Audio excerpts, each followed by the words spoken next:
ऊना मुख्यालय पर स्थित बीजेपी कार्यालय दीप कमल में बीजेपी सरकार में रह रहे पूर्व मंत्री एवं बीजेपी प्रदेश उपाध्यक्ष वीरेंद्र कंवर ने आज पत्रकार वार्ता को संबोधित करते हुए कहा कि आज कांग्रेस की सरकार को प्रदेश में बने लगभग 9 महीने का समय हो गया है। जो उम्मीदें सरकार से आम जनता को थी उस पर ये सरकार खरा नहीं उतरी है। उन्होंने कहा कि अभी विधानसभा सत्र शिमला में चल रहा है। लोगों का मानना था कि जो कांग्रेस ने सत्ता में आने से पहले लोक लुभाने वादे किए थे वो जल्द पूरे ये सरकार सत्ता में आते ही करेगी, लेकिन 9 महीने बीत जाने के उपरांत भी इस सरकार ने अपना एक भी वादा पूरा नहीं किया। लोगों को इस विधानसभा सत्र में बहुत सी उम्मीदें थी कि शायद विधानसभा सत्र में सरकार आगे और अपने किए गए वादों को पूरा करे, लेकिन अभी तक ऐसा कुछ नहीं हुआ। मात्र सत्र को 2 दिन बचे हैं, अब इनसे क्या उम्मीद जनता लगा कर बैठी है। उन्होंने कहा कि ये सत्र भी अब निराश पूर्वक खत्म होने जा रहा है। वहीं इस सरकार ने 8,000 करोड़ का अतिरिक्त कर्जा ले लिया है और वहीं 4,000 करोड़ अपने अंतिम क्वार्टर के लिए भी लेकर रख लिया है। कुल मिलाकर सरकार ने इन 9 महीनों में 12,000 करोड़ कर्ज ले लिया है। वहीं उन्होंने कहा कि अगर इसी प्रकार प्रदेश सरकार कर्जा लेती रहेगी तो हमें लगता है कि 5 सालों में ये 60,000 करोड़ का कर्जा लेकर इस सरकार को चलाएंगे। उन्होंने कहा कि वहीं ग्रामीण पंचायत राज संस्थाओं के अंदर सारे काम ठप पड़े हैं। वीरेंद्र कंवर ने कहा कि जो वेलफेयर के माध्यम से जनता को विभिन्न योजनाओं का लाभ मिल रहा था उससे भी अब इस सरकार में जनता महरूम रही है। वहीं उन्होंने कहा कि कांग्रेस सरकार के बनते ही महंगाई अपनी चरम सीमा तक पहुंच गई है। उन्होंने कहा कि इस सरकार ने डिपों से मिलने वाले राशन की कीमतें बढ़ा दी, आते ही डीजल में 6 रुपये की वृद्धि कर दी। वहीं HRTC डिपो की बसों का किराया बढ़ाया गया, बिजली के दामों में वृद्धि की गई।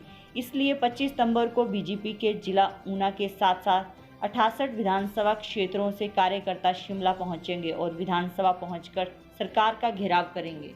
हिमाचल प्रदेश के अंदर 9 महीने पहले सरकार कांग्रेस की बनी थी और कांग्रेस की सरकार ने नौजवानों के साथ एक बहुत बड़ा वायदा किया था कि हम अगर सत्ता में आएंगे तो हम 5 लाख नौजवानों को जो है वो रोजगार देंगे और जगह जगह हर विधानसभा क्षेत्र के अंदर, प्रत्येक विधानसभा क्षेत्र के अंदर नौजवानों को जो है उनके फार्म भी जो है वो भरे गए। आज नौजवान जो है उसको ठगा हुआ महसूस कर रहा है। इन्होंने आते ही सबऑर्डिनेट सर्विस सिलेक्शन बोर्ड जो जिला हमीरपुर में कार्यरत था उसको बंद कर दिया और जो पुरानी भर्तियां जो तकरीबन काम पूरा भी हो गया था उनको भी इन्होंने सस्पेंड कर दिया, उनको भी इन्होंने उसके ऊपर रोक लगा दी। और अब हद तो ये हो गई कि ऐसे कर्मचारी जिन्होंने कोरोना के समय में अपनी सेवाएं दी और उसमें ऐसी त्रासदी थी कि कोई अगर मौत भी हो जाती थी और कहीं पता चलता था कि इस घर में कोरोना है तो लोग उनसे जो है वो दूर दूर से भी रिश्ता रखने की जो थी वो नहीं रखते थे और यहाँ तक कि परिवार के लोग भी अगर ऐसी मृत्यु हो जाती थी तो बॉडी भी क्लेम नहीं करते थे। ऐसे में बहुत सारे नौजवान जो थे वो उन्होंने स्वास्थ्य विभाग में अपनी सेवाएं दी।